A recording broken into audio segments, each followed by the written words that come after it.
Hey guys, Buddy Valastro here, and I'm with my good friend Ken Gardner, and he's from Memphis Grills. Show me what we're gonna do here. So we've got a tri-tip, we've got a bone-in ribeye, and we've got a New York strip. So what we're gonna do here is we're gonna reverse sear them. So it's a technique that that's used where you put them on at a low temperature. When the Memphis Grill is at a temperature like 200 degrees, 220 degrees, the two convection fans that are inside there are pulsating on and off. That allows that smoke to build up in the cooking chamber. So if we open this right now, yeah, it's got a little smoke, you can but kind of see that smoke running out of there. And I mean, it smells incredible. It's amazing. It really, amazing. you got the perfume in the wood. There you go.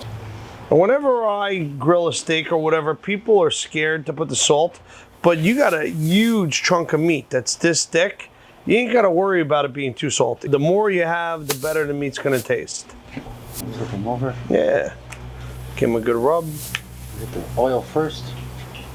Yep.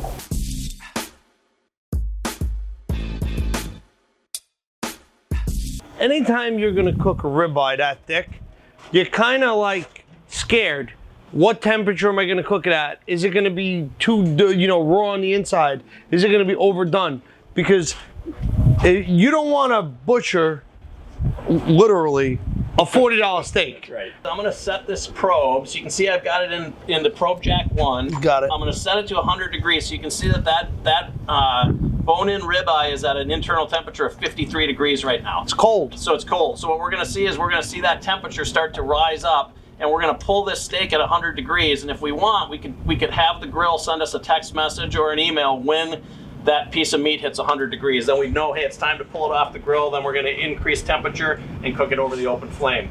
So basically, this reverse searing, what you're trying to do is infuse the smoke low and slow. Correct. Right? Like, that's right. Kind of like that's how barbecue's traditionally done. Yep. And then at the end, just to crust it, get that sear at that 700 degrees. That's right. So we'll pull it when the meat hits about 122 to 125, and then we'll rest it for about 10 minutes, get all that juice to absorb back into it. Now, when you juice it up, do you keep the probe in or probe out? I would pull the probe out, and then I would use like a quick read probe. Got it. And that'll give us a quick temperature. So that's got how it. we'll Then you'll list fire. Got exactly. it. Cool. So we got temperature now, right? We do. So this these steaks have hit 100 degrees. So what we're going to do now is we're going to pull them off. We're going to set them aside, rest them for a little bit. Now that they hit 100 degrees, we took them off the grill and we jacked it up to 700 degrees to get a nice sear. So that it's going to be consistent and even all the way through. This steak looks amazing now. I can't wait to finish it off. Now we're going to take this steak that we smoked and we're going to finish it off. And then I'll put this one back here. How's that? Beautiful. A little holy trinity here, all right? You want to keep it contained to the middle to get kind of, exactly it's like a right. searing station. It's a searing station, that's what it is. So if you had a bunch of steaks going on here, what you could do is you move them around. Cycle them around through there.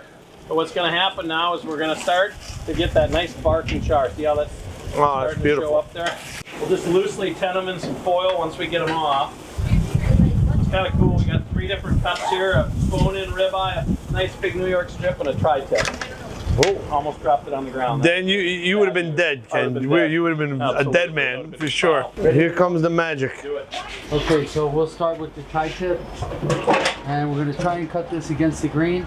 You see the grains are running from left to right, so we'll just make some. Wow, look at that. Oh.